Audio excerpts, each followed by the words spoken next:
Hola, ¿qué tal? Buena, ya estamos rápido, qué rápido. Eso fue pam, pum, pam. No tenía prendido ni el micrófono, por favor. Fue ¿Qué tal? rápido porque no fue rápido, estábamos dándole esperita a los demás que suelen llegar, pero hoy estamos un poco más íntimos, volvemos a la intimidad. De pronto estos temas tan coyunturales, totalitarismo, dictaduras, estamos en momentos bastante angustiantes y no queremos este tipo de angustias, quizá.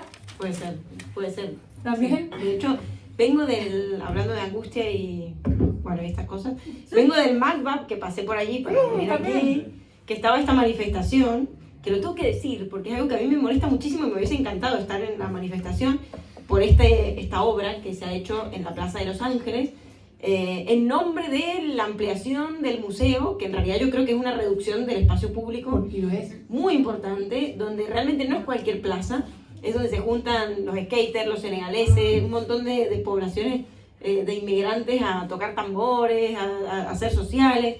No sé, es una plaza como del pueblo para mí es como el emblema o el símbolo incluso de la plaza más popular de Barcelona. Y que representa el Raval, o sea, finalmente Sí. representa una mezcla de culturas, de formas de ver la realidad, y es un espacio donde las personas finalmente tienen esparcimiento, o sea, si nosotros limitamos lo público y poco a poco hacemos todo más privado, ¿dónde las personas pueden habitar? ¿Cómo se puede habitar la ciudad? Y aparte que algo que yo también estaba como muy al tanto de esto, y aparte no sé si han visto todos los cierres de las fundaciones que ha habido para privatizar edificios, para luego especular con ellos. O sea, ha habido fuertes manifestaciones precisamente porque se estaba privatizando el espacio público y el espacio destinado a las personas. De hecho, tendríamos que nombrarlo y empezamos muy arriba. Lo siento. Bueno, presentémonos. No, todavía no. Tenemos la Escuela Massana, ¿no? Este problema que hubo hace semanas escasas con la Escuela Massana y la Casa Orsola, ¿no? Que también, de las que nombrabas, como que ha habido mucho. Bueno, en Barcelona en este momento está en un momento muy crítico por esta justamente mano privada que quiere hacer uso de estos establecimientos que han sido utilizados hasta este momento para otros fines más públicos, más de lo social. Bueno, privatizarlos y hacer hoteles, montar, yo qué sé, sitios para el turismo y bueno, venderlo a manos privadas. ¿Te acuerdas que hubo un momento en alguna charla donde dijiste una hipótesis que me pareció muy interesante y me puse a investigarla y me di cuenta que ya había una filósofa que lo había contado? Es que la filosofía se me adelantó ahí. Lo dejé en el 2017, pero bueno, digamos que atemporalmente. ¿Cuál? Tú dijiste que en ese momento hay una suerte de fobia a la pobreza. La de la cortina tiene un texto que precisamente se llama aporofobia, que es la fobia hacia la pobreza, y el texto completo se llama, genial, no lo he leído completo, tengo que confesarlo, pero empecé a leerlo y fascinada. Aporofobia, el rechazo al pobre, un reto a la democracia, un texto del 2017. Y entonces ella lo que detecta es algo que justamente estabas hablando, que es que ahora hay una fobia, no solamente, que no es una xenofobia, que no es racismo, que no es homofobia, sino que hay un desdén hacia la pobreza, hay un desdén a la vulnerabilidad, a una vulnerabilidad con la cual yo puedo llegar a sentirme identificado y precisamente desde el miedo la rechazo. Entonces, aquí también hay obviamente esto es fruto del capitalismo, pero es el fruto del capitalismo de, claro, si él es pobre y se me acerca, no es que me pueda contagiar de esa pobreza, pero de alguna manera... Y en el imaginario quizás funciona así, a mucha gente le funciona un poco así con esa idea. Y es una discriminación, una negación al acceso a los servicios básicos, es una criminalización también de la pobreza, que es algo que estamos viendo, por ejemplo, en Estados Unidos, porque es que, y me encanta porque Adela Cortina también lo nombra aquí, quiero seguirme leyendo este libro, habla del fenómeno de la inmigración y la diferencia de la inmigración de personas con dinero y inmigración de que es personas lo que hablábamos sin en dinero. esta tertulia, ¿no? Que también hablábamos de que no es lo mismo en Estados Unidos, ahora están, por ejemplo, deportando gente, migrante, pero no cualquier migrante, es decir, el migrante que viene de Irlanda con un montón de pasta, lo dejan entrar tranquilamente o nadie lo va a ir a deportar. Es el inmigrante pobre. Y aquí pasa lo mismo, hasta hace no mucho, y lo dijimos, había una ley que permitía que si alguien compraba un piso por más de 500.000 euros, ahora debe ser un poco más, porque cualquier piso sale 500.000 euros en Barcelona, podía tener derecho al NIE, ¿no? Le daban la residencia inmediatamente, solo por comprar un piso caro, ¿no? Entonces, eso son maneras implícitas de hacer parte al migrante, pero el migrante rico, ¿no? O sea, el migrante, bueno, o al menos pudiente, se podría decir. Al que se rechaza es al pobre. Aquel que de alguna manera tiene un carácter productivo dentro de las dinámicas de la economía. Pero ¿de qué economía? De la economía que privilegia a unos pocos y finalmente la brecha se va volviendo cada vez más grande. Y esta privatización del espacio público, que finalmente es el espacio de confluencia de las personas, es el espacio donde las personas pueden comulgar, crear, hacer, salir de casa, encontrar espacios seguros de comunidad con un otro, pues empiezan a desaparecer. Esto es bastante complejo, porque, bueno, voy a empezar así, ¡pam! Ahora sí nos presentamos. Dicho este preámbulo contestatario, estamos aquí que salimos y marchamos. Pero es que no pude creer que coincidiera lo de la Plaza de Los Ángeles con la tertulia de hoy, me pareció como significativo. Somos Paola Fernández, filósofa, doctoranda en educación y ahora actualmente profesora de la Universidad Autónoma de Barcelona. Y yo aplaudí todo el año. Vieja data saben que todo esto ha sido pico pala y que he sufrido, hijo de madre. Pero bueno, vamos a ver cuánto. Espero que sea por un tiempo largo. Bien. Bueno, pronto es una sustitución. Franco, psicóloga, psicoanalista. Y bueno, para adelante, ¿no? O sea, no sé si quieres.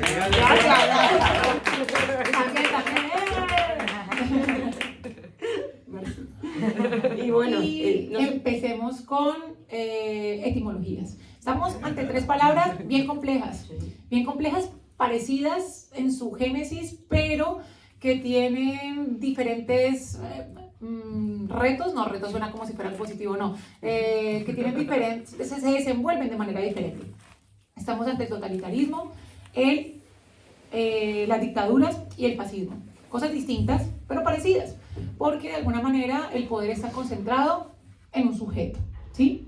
Ahora, el totalitarismo, esta palabra que finalmente es el movimiento del todo, es una palabra que nació mucho antes de la filósofa que acabo de nombrar, pero la filósofa que acabo de nombrar le dio el lugar, uno de los lugares más fuertes que tenemos hoy en día, que es Hannah Arendt, con los orígenes del totalitarismo. Hoy me voy a meter puro y duro con Arendt, pero esta palabra nace de antes, de hecho, nace pues con Mussolini, y para describir, de hecho, él también lo describía y se autoproclamaba, o sea, no era una crítica, no lo sentía como una crítica, lo sentía como precisamente lo que queremos es encontrar una comunidad entre todos, de alguna manera que todos coincidamos en algo.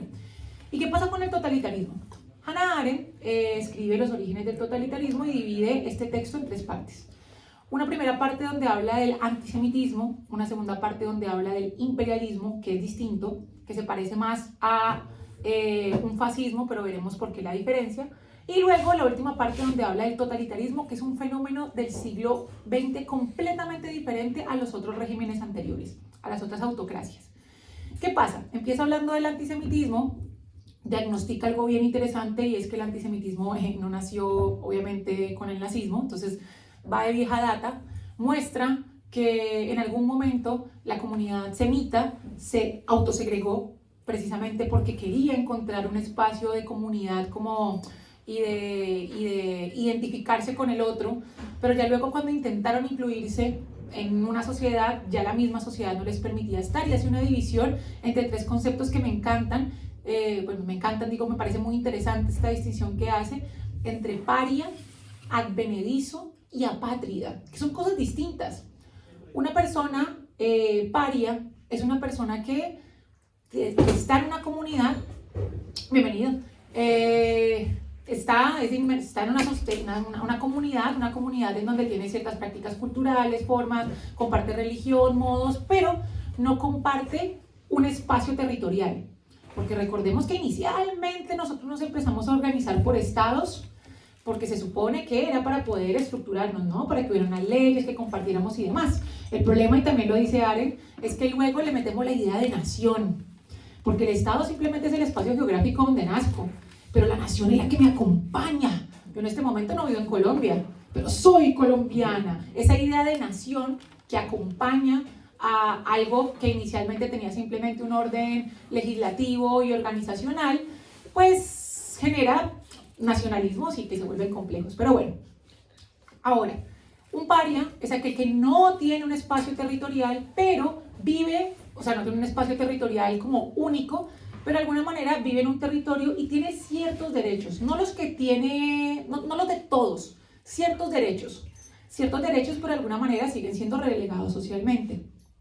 Una apátrida es, por ejemplo, un inmigrante ilegal, o puede ser también pues, lo que sucedió después de la Alemania nazi en los campos de concentración. Una persona a la cual se le son negadas completamente sus derechos. No tienen derechos en el lugar en el que están, ¿sí? Están completamente relegados de cualquier tipo de protección. Y un advenedizo es un paria que quiere integrarse a la sociedad y medio lo dejan, pero no lo dejan del todo. Podemos ser quizá los inmigrantes legales que sentimos como cierta integración a la sociedad a la cual llegamos. Muchos ciudadanos de la propia... Pero no del todo. También, de la propia ciudad yo diría que también. Sí, también. No solo pasa con los inmigrantes, a veces pasa con el mismo pueblo, creo, no sé, luego lo hablamos en el debate si queréis, pero con el mismo pueblo, con la clase media, por ejemplo, o clase media, si todavía se puede seguir hablando en esos términos, ¿no? Pero bueno, digamos, con los no privilegiados económicamente, a veces pasa, ¿no? De mantenerse como en una especie de limbo y de conflicto allí, donde tienen ciertos derechos, pero a la vez nunca pueden realmente acceder a un cierto progreso. Por esta porafobia que hablaba Adela Cortina, por ejemplo, sí, digamos, las personas empobrecidas, en condiciones empobrecidas, podrían llegar a considerarse advenedizos. Como hay ciertos amparos estatales, pero no del todo, no son parte de la sociedad, que de alguna manera la sociedad está pensada para el rico, la sociedad está pensada para quien tiene capacidad adquisitiva, para poder entrar a los espacios privados, porque si no nos privatizan lo público. Y bueno, entonces, lo que muestra es que el imperialismo, que uno puede pensar que la Alemania nazi fue un imperialismo y ya sabemos que no, es un totalitarismo y ya vamos a la palabra, estamos llegando poquito a poco. El imperialismo fue un momento en donde el Estado-nación se cargó de la palabra nación y quiso empezar a expandir territorios, y el capitalismo empieza a conjugar en las formas bélicas. O sea, ya queremos conquistar territorios por muchos aspectos, no solamente por el orgullo nación, sino porque económicamente es conveniente. Pero lo que pasa con el imperialismo es que hay una imposición por la fuerza, pero hay un líder que impone y unas personas que siguen por temor, que siguen por terror, pero que siguen sin convicción. O por adherencia también. O por adherencia, pero es que aquí la adherencia no va con el imperialismo.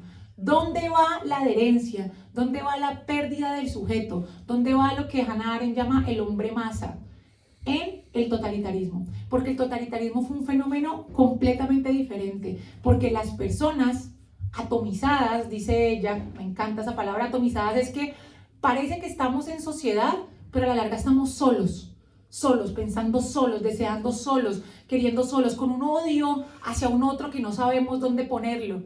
Y lo que pasa con el totalitarismo es que las personas ya no se sienten obligadas a cumplir con lo que dice el régimen, sino que creen fielmente en él. El totalitarismo se caracteriza por tener líderes carismáticos, por tener una propaganda fuertísima que sostiene una ideología, por tener un partido único, porque la masa ya no es un ser inerte, como pasa en el imperialismo, donde a la larga la gente está ahí colonizada, conquistada y pues tiene que seguir las órdenes porque si no lo matan, sino que aquí las masas se sienten parte y se mueven y dicen, sí, yo me pongo la esvástica aquí, sí, América para los americanos. Vuelve nuevamente América Great Again. ¿Sí? Esta cuestión aquí y sostienen este discurso ya las personas, no solamente por imposición, sino por una fiel convicción. Y esto hace que el totalitarismo sea mucho más fuerte y que sea mucho más complejo, porque es que ya las personas no están dominadas. Uno dice, no, estas personas... No, las personas lo creen como si les perteneciese esa ideología. Ahora, esta definición de fiel convicción, ¿no? O de creer en esta persona, bueno, yo me preguntaba cuál es la diferencia con la fe. Es como una especie de fe que se comparte entre la masa por un líder en el cual se deposita toda la responsabilidad y bueno, y a la vez todas las esperanzas, ¿no? O sea, esto viene desde Moisés, o sea, no es algo nuevo. Pensemos en Moisés como aquel en el que el pueblo de Israel delega la responsabilidad de dónde ir y cómo y cuándo, pero también la ilusión, Freud le llamará el porvenir de una ilusión, de que realmente él sabía a dónde había que dirigirse para lograr la liberación del pueblo de Israel de Egipto, ¿no? O sea, por ejemplo, desde allí esto se podría replicar en todos los pueblos, yo creo. Así como el Génesis se replica cada día en cada sociedad. La metáfora, ¿no? O la lógica, digamos, del Génesis, de ese mito, está siempre presente. Entonces, claro, yo me pregunto y vuelvo a Psicología de las Masas y Análisis del Yo, donde Freud dice que las masas se unen en función de un líder que representa un ideal para la masa. Entonces, no es porque sí, no es que la masa, yo creo que solo esté, que ya entraremos en ese tema del miedo y del poder, que solo esté coaccionada o actuando bajo el miedo, el cual va a cumplir un lugar muy importante en las dictaduras y en los totalitarismos. Pero también hay algo de delegar, muchas veces, sin llegar a poner ejemplos concretos, pero sí que muchas veces hay algo de delegar en un líder la responsabilidad subjetiva para que esa persona decida, ¿no? Y de además colocar a esa persona, bueno, en psicoanálisis diríamos al amo, ¿no? En el lugar del amo, a ese líder, se llame como se llame. Lo ponemos en el lugar del amo y le colocamos un supuesto saber. Entonces, en base a eso, depositamos en toda nuestra fe, ¿no? Nuestra creencia de que realmente eso va a llegar a buen puerto. Y luego repetir lo que decimos siempre, que ninguna dictadura ni ningún totalitarismo se ha hecho en nombre del mal. Y aquí remito siempre a esta historia porque es que no está de más recordarla, a la novela distópica de Eugenie Samiatin, que es en el que se fundan Orwell y Huxley para escribir sus distopías, que es la primera distopía, un libro escrito a fines de 1800, 1880 aproximadamente. Y bueno, en este escrito, en esta novela, se relata la historia de un Estado único, una sociedad uniformada, ¿no? Esta cuestión de, que también decía Hannah Arendt, de eliminar la pluralidad, la espontaneidad de cada individuo. De hecho, las emociones están prohibidas, las emociones son enfermedades. Todos los individuos tienen que ser matemáticos, o sea, pensamiento lógico matemático, ¿no? Y todo en nombre de la salud y del bien. Y todo tiene que ser, es como todo muy concreto y muy lineal. No se permiten cuestionamientos, no se permite expresar nada del orden del sentir, de los afectos, eso queda todo prohibido. De hecho, los ciudadanos no tienen nombre, tienen números. Esto lo hemos dicho otras veces, nos remite un poco a la era digital, es que realmente leer esa novela es leer el hoy, o sea, para mí, realmente, si lo entendemos un poco metafórico, yo siento que es una lectura de la actualidad muy, muy buena, de la era digital. Luego no pueden tener relaciones sexuales porque, bueno, tienen que pedir un permiso al ayuntamiento, el Estado regula todo, ¿no? Esta cuestión de que el Estado lo regula todo en función de lograr el bienestar común, es decir, de lograr que todo vaya bien. Esta es la gran paradoja, yo creo que también de todo totalitarismo, ¿no? Como que tenemos algunas series de ventajas subjetivas o psicológicas, como estas, ¿no? Delegar responsabilidad, bueno, no tener que hacerse mucho cargo, creer que alguien realmente sabe a dónde hay que ir y cuál es el bien para todos, y no ser auténtico, que a la vez también hay algo de evitar preguntarnos por qué quiere cada uno, quién es cada uno. No es casual que esta charla se desprenda de lo anterior que hablamos de la identidad. Es decir, la identidad que puede ser algo muy compartido, me identifico con el otro, pero a la vez algo muy singular, ¿no? Esta cuestión de la identidad singular de cada uno. Y en los regímenes totalitarios, justamente hay una totalización, hay una cuestión muy absoluta de una identidad que se creería común, ¿no? O sea, que podría llegar a ser la de todos, que todos podríamos llegar a ser iguales. Es que esto lo problemático es, diría Kant, nos vamos para atrás un poco, en un texto que se llama ¿Qué es la ilustración?, que es bellísimo, súper recomendado, es la heteronomía moral por encima de la autonomía moral. Kant tiene este texto que se llama ¿Qué es la ilustración? Y dice, la ilustración es la salida del hombre de la minoría de edad. La minoría de edad que él mismo, lo estoy parafraseando, ¿no? Yo desde la primera frasecita nada más, tampoco tengo tanta memoria. Una minoría de edad autoimpuesta, lo que más le da rabia a Kant, ¿no? Porque no es una minoría de edad impuesta, sino que, ¿por qué es autoimpuesta? Por pereza. Y una minoría de edad que él representa con la heteronomía moral, una minoría de edad que no tiene que ver con el número que está en el DNI, que tiene que ver con la capacidad de pensar por nosotros mismos. Y dice, sapere aude, atrévete a pensar por ti mismo. Esa es la consigna básica de la ilustración. Y eso es lo que nos lleva a pues, una independencia que necesitamos para poder ser lo suficientemente críticos y no caer, ahora hacemos salto histórico al totalitarismo, en regímenes totalitarios. Porque ¿qué pasa con el totalitarismo? Hay otra cuestión importante aquí que se me había olvidado nombrar, y es que el totalitarismo empieza a gestarse con los regímenes imperialistas autocráticos, o sea, los regímenes imperialistas, expansionistas, y en el imperialismo hay un fenómeno interesante, por no decir una mierda de fenómeno, y es la condena del pueblo al cual se llega, ¿sí? Ellos son menos. Entonces, por ejemplo, en el imperialismo que hubo de los virreinatos, que hubo en mis tierritas, había una jerarquización racial, en donde el español blanco no nacido en las Américas estaba por encima, luego estaba el mestizo, luego estaba, el criollo, que era el blanco español nacido en las Américas, luego estaba el mestizo y para adelante todo lo demás, y las combinaciones raciales que hasta el sol de hoy, por mucho que no existan, por lo menos en Colombia, para no hablar de todos los países de Latinoamérica, se sigue pensando en la idea de blanqueamiento, ¿sí? De purificación racial. Se sigue pensando que entre más, los mexicanos dicen güero, que entre más moreno, que entre más oscuro de piel, pues ahí se vuelve problemático. Pero bueno, entonces en el imperialismo hay un otro al cual se conquista, se coloniza, pero que viene siendo menos, ¿sí? ¿Qué pasa con el totalitarismo? Se encuentra también un enemigo común. René Girard le llamaría el chivo expiatorio. Alguien, algo que represente un otro al cual todos queramos atacar y al cual todos queramos condenar. Puede ser el pobre, puede ser el judío, puede ser el inmigrante, un otro. Y esto va a fundamentar el terror. Ya no es el terror hacia necesariamente el gobernante, o sea, no es hacia el líder, porque al líder se le sigue fielmente y se le quiere y es como, ¡guau! El líder, el gran líder, Donald Trump, por ejemplo, se escogió democráticamente. Es que el fracaso de la democracia es pensar que se escogió democráticamente. No fue una dictadura, no tomó por la fuerza el poder, no, se escogió democráticamente. Pero entonces el terror ya no es hacia esa persona que puede que me haga daño, un gobernante, si no le hago caso.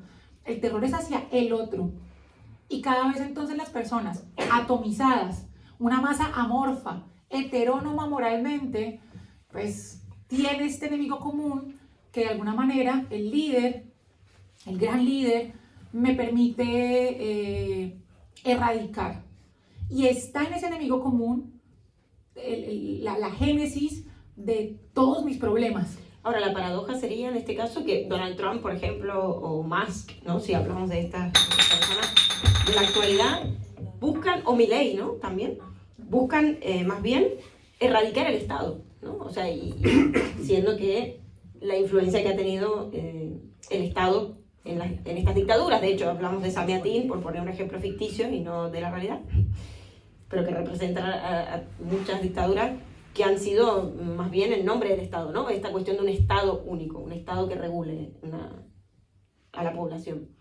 O sea, ¿cómo lo podemos leer desde ese lugar? Es como algo muy novedoso, muy actual, muy contemporáneo, el hecho de que yo no sé, y ahí lo pongo para el debate también, yo no sé y no diría que están, o que Elon Musk o que Trump, por más que no me caigan bien y no sean muy afines a mí Pues sí, soy como, no, gringos. Sea una dictadura o sea o sea realmente o pertenezca, no sé, a un totalitarismo. O sea, honestamente, en todo caso sí responde a la dictadura del capital.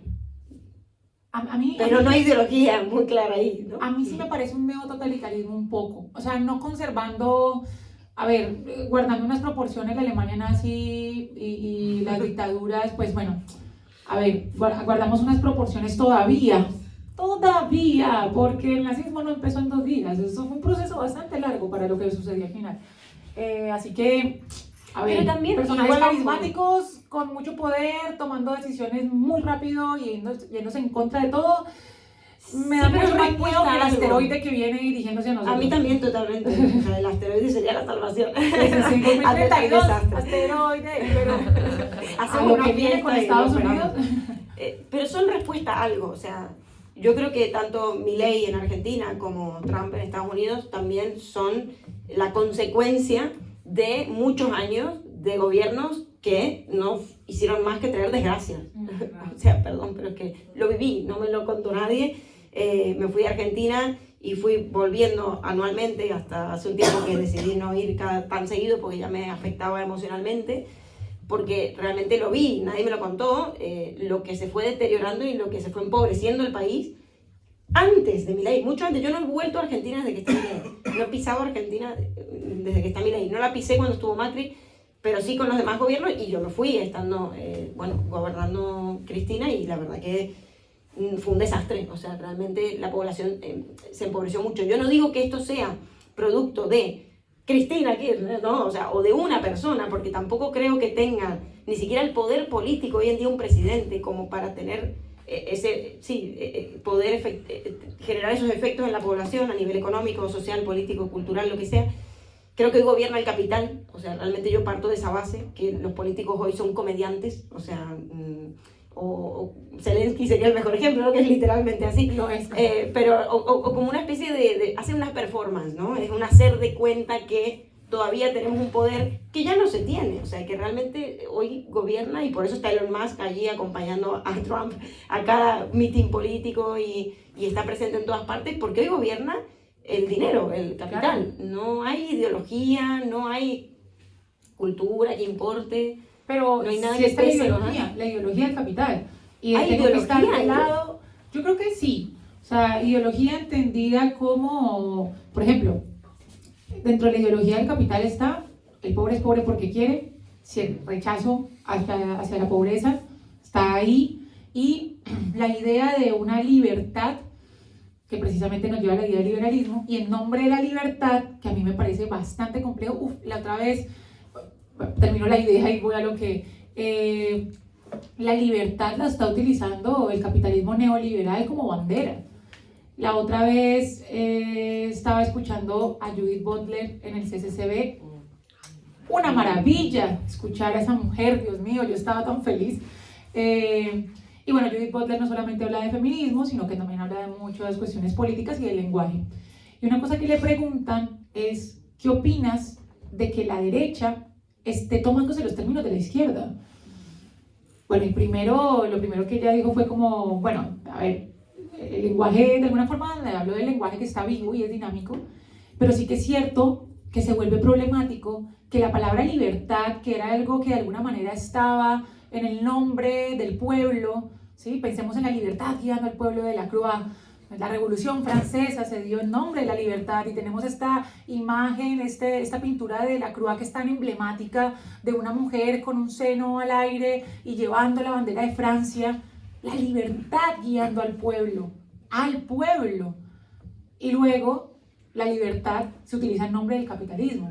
Entonces yo creo que sí hay una ideología, bueno, y Judith Butler hace unas respuestas hasta bellas, porque dijo que de alguna manera, bueno, el lenguaje es dinámico, está vivo, pero también hace como una propuesta un poco esperanzadora y habla de la imaginación, de que no hemos perdido la imaginación y no hemos perdido la capacidad de crear. Y en tanto no perdamos la capacidad de crear, podemos como pararnos de cara a esto. Eso es muy poético, que ¿sí? Cuando trabajas 12 horas al día, la imaginación la tienes que ir a buscar a sí. Pero sí que es verdad que hoy yo venía pensando en justamente este debate sobre la libertad, ¿no? En el cual, bueno, Milei saca la bandera por la libertad y tal. A ver, carajo. Por un lado, no es mentira que el capitalismo, o el liberalismo, de alguna forma trajo una forma de salir de la clase social en la que uno había nacido y a la cual uno estaba destinado, ¿no? Que es lo que todavía pasa en la India, por ejemplo. Es decir, antiguamente uno nacía con una clase social y moría con esa clase social, no había manera. El sistema de castas. El sistema de castas, ¿no? Entonces, como que es verdad que en algún punto, en el origen, yo no sé qué pasó después, que creo que hoy por hoy, tanto el socialismo como el liberalismo corrompen sus propios principios, ambos, pero como que en algún punto esta cuestión de que cada uno, si se esforzaba, si trabajaba, podía superarse y podía realmente trascender o ascender de clase social, eso en algún momento se rompió. Pero sí que es verdad que fue verdad. mucha gente se hizo rica en los últimos años, más que en toda la historia de la humanidad. Gente que venía de abajo, Maradona, por poner un ejemplo, el sueño del pibe, lo que le llamamos en Argentina, el sueño del pibe, el sueño americano era esto, era ser un migrante, irte a Estados Unidos, porque era el único lugar, por eso el país de la libertad, donde se podía dar esta situación, que era imposible e impensable en otros sitios. Aunque también es bastante complejo porque ¿cómo sostengo esa libertad? Yo me acuerdo, nosotros hace un tiempo... Y si eso es la libertad, la prosperidad económica, realmente, ¿no? Pero bueno, el dinero en algún punto algo da de libertad. ¿Y qué tipo de prosperidad económica? La otra vez, hace varias charlas, hicimos una charla sobre la libertad de Milei. Está por ahí montada en nuestro podcast. Pueden seguirnos a Rabaleras Parlantes con V. Momento publicitario. Y me puse a escuchar algunas charlas de ese personaje, no lo repetiría nunca más, pues solamente con motivos académicos e investigativos, porque es que escuchar a ese hombre da estupor. Y en una entrevista le preguntan, bueno, él lo que quería, no sé si finalmente lo hizo, se dieron cuenta, ¿no?, de lo que pasó con la criptomoneda de Milei. Bueno, para el chisme, ¿no? ¿Qué pasó? Que de la nada salió 14 de febrero una criptomoneda que era como la criptomoneda de la libertad, una cosa así. La libra. Salió a las 7 de la noche. Milei a las 7:10 hizo un tweet como, ay, qué bien esta iniciativa. A las 7:15 vendieron todas las acciones, a las 7:20 ya no existían. Y se robaron una cantidad de dinero, entonces ahorita están investigando a Milei a ver si él tenía algo que ver o simplemente fue un pendejo. O sea, que puede ser. Solo hay dos opciones. Sí, o un pendejo, o un gilipollas, o un garca, digamos en Argentina, o un. No sé. Yo creo que fue pendejo, la verdad.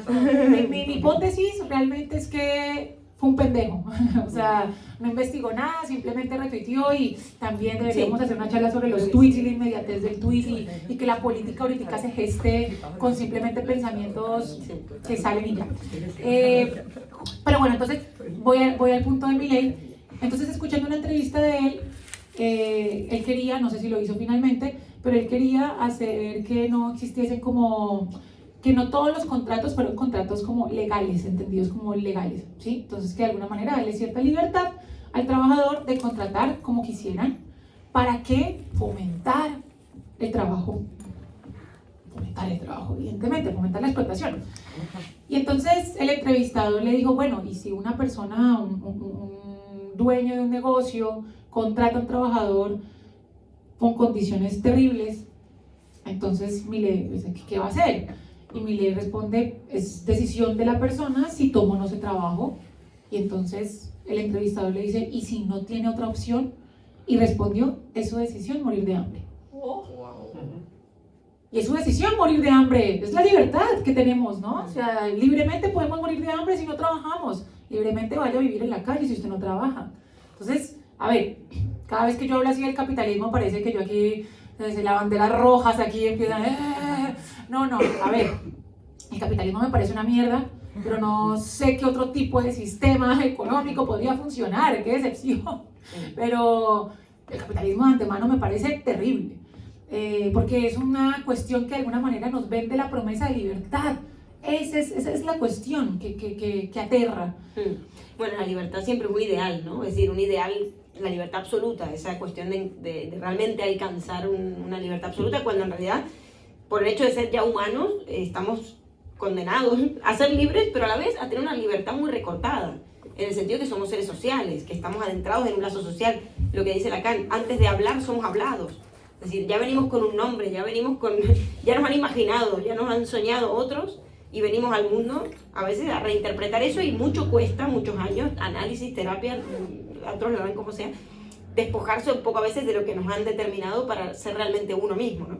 Pero bueno, hasta ese punto, imagínense esta limitada la libertad. Y a veces mientras más nos queremos ser libres, más estamos actuando o reinterpretando lo que otros han querido que nosotros seamos, ¿no? Pensemos en el exitoso, yo que sé, empresario hoy en día, ¿no? Que trabaja en un 7º piso en un edificio.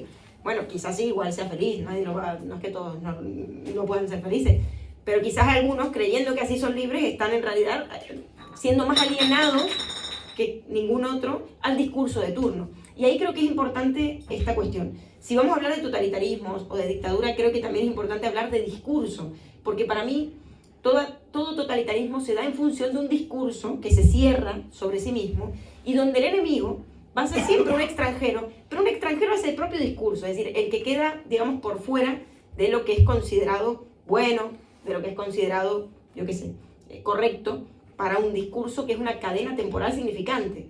Es decir, en su momento fueron los judíos, hoy nos parece una locura, pero hoy serán otros, ¿no? Es decir, hoy eso se ha desplazado, se desplaza, porque creo que hasta ahora no se ha hecho realmente un análisis psicológico exhaustivo de los fenómenos psicológicos que hay en una dictadura, que ocurren en una dictadura. Y para hoy yo no quería hablar del nazismo, sino de la dictadura argentina, bueno, más o menos reciente, digamos, en 1976, que empezó con un golpe de Estado a Isabelita, bueno, a la mujer de Perón, que quedó al mando del poder, y bueno, surge esto, una dictadura que se extendió por 7 años, terminó en la guerra de las Malvinas, como supongo que sabréis.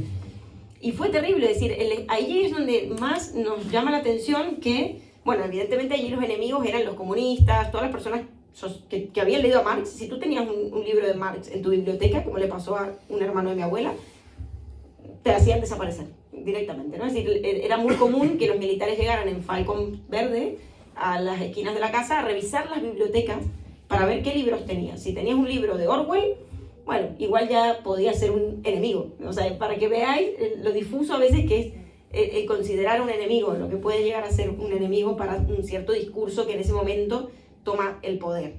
Y evidentemente digo discurso porque, bueno, en ese momento se combatía, y esto también comienza con el Plan Cóndor, un plan financiado por la CIA desde Estados Unidos, que se propaga por toda América Latina. Pensemos que esto fue después de la Revolución de Cuba, y cuando el Che quería hacer la revolución de toda Latinoamérica, sucede esta persecución a toda idea comunista o afín al socialismo, ¿no? Entonces fue una cuestión bastante terrible, pero me interesa más que pensar en sí a ese enemigo puntual, porque como les digo, puede ser el judío, puede ser el comunista, puede ser el socialista, puede ser cualquier otro, ver la lógica que subyace, ¿no? a las dictaduras y que siempre está presente. Y bueno, ahí hay algo también de tomar la ley. Esto hablabas recién de la moral, Pau, decías la moral por la moral. Es como una cuestión de decir, bueno, hay una paradoja, ¿no? A través de la violencia vamos a lograr la paz, ¿no? O sea, como a través de la represión y la mano dura vamos a lograr el orden, la reorganización nacional, porque así se le llamó, proceso de reorganización nacional. Vamos a ordenar, vamos a darle a la gente que la gente viva bien. Todavía hay gente que hoy en día sigue diciendo, ojalá volvieran los militares. Una frase horrible, pero que a veces se dice mucho cuando, bueno, uno va a Argentina, la escucha, ¿no? Pero bueno, hay una cuestión de tomar de la ley como que cobra un peso a la autoridad demasiado grande, casi divino, diríamos, ¿no? Como una especie de Dios, de repente, el poder de la autoridad, y tiene derecho a hacer cualquier cosa. Y la gente, por miedo, ahí sí que coincido que muchas veces por miedo, pero a la vez creyendo, o sea, siendo creyente, fiel a ese sujeto supuesto saber que representa el amo de turno, delega, ¿no? O cede de alguna forma. Por miedo no a quien me gobierna, así, de hecho, el totalitarismo opera de esa manera. Las dictaduras no, las dictaduras sí tienen un miedo hacia ese sujeto que me lidera, porque pues también me puede desaparecer, matar y demás. Pero en el totalitarismo lo loco es que no hay un miedo hacia el líder de turno, hay un miedo hacia el otro, y hay una fiel convicción en el líder de turno.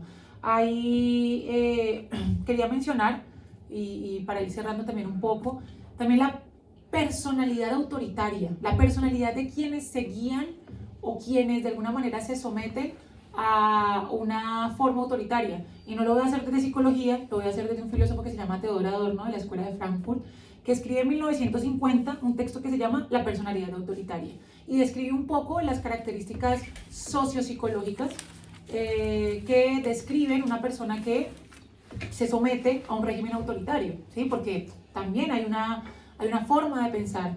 Ya hemos hablado un poco sobre algunas de las características que enunciaré, pero entonces, por un lado, hay una sumisión a una autoridad, pero por la idea, y es parecido un poco a lo que acabas de nombrar, de que la jerarquía establece un orden. Es decir, que tiene que haber una jerarquía para que haya un orden social. Por un lado, hay una agresión, dice Adorno, hacia los débiles, un desdén hacia la debilidad, hacia la vulnerabilidad, un desdén hacia el que es menos, entendido como el más débil. Podemos pensar un desdén también hacia el pobre, como lo decía de la cortina. También hay un conservadurismo rígido, un conservadurismo que de alguna manera se sostiene desde un pensamiento estereotipado. Esto es bueno, esto es malo. El pobre es pobre porque quiere, el inmigrante ilegal es ilegal. O sea, esta idea de pensar que una persona que está en una condición irregular migratoria es ilegal, y aparte como si la ilegalidad fuera una característica, un adjetivo que define un sujeto, y relacionar las condiciones irregulares migratorias con la criminalidad es bastante complejo porque genera lo que está generando en Estados Unidos. Este conservadurismo que se sostiene de alguna forma sin ningún tipo de criticidad, una proyección psicológica, cierto desplazamiento, dirá Adorno, un desplazamiento de alguna manera del poder hacia poder, digamos, someter, dominar a un otro. Entonces, como no sé, no puedo tener un poder en casa o quiero tener poder, pues de alguna forma poder sobre el débil, ¿sí? Entonces, esos inmigrantes que se vayan, este es el poder que tengo yo, se largan de aquí. Y una cultura de alguna manera del conformismo, porque de alguna manera se relega todo el poder en un otro. Y se relega por muchas cosas. Se relega porque la propaganda de alguna forma sostiene este tipo de ideologías, pero también porque las crisis económicas y sociales llevan a que se justifique y se fundamente esto. Porque entonces, claro, las dictaduras o los diferentes regímenes que ha podido haber después de diferentes formas de gobierno, en la TAM, por ejemplo, o en cualquier país. Entonces, se justifica que queramos decir, tenga toda mi vida y tenga toda la responsabilidad de mi propia existencia, pero deme bienestar. No entregar la libertad a cambio de seguridad, ¿no? Eso lo decía, de hecho, cosa que pasa muchas veces en las pandemias, bueno, eso lo decía Foucault en Crimen y Castigo, no sé, Vigilar y castigar. Eso lo decía, ya que lo mencionas muy rápidamente, Thomas Hobbes en el Leviatán.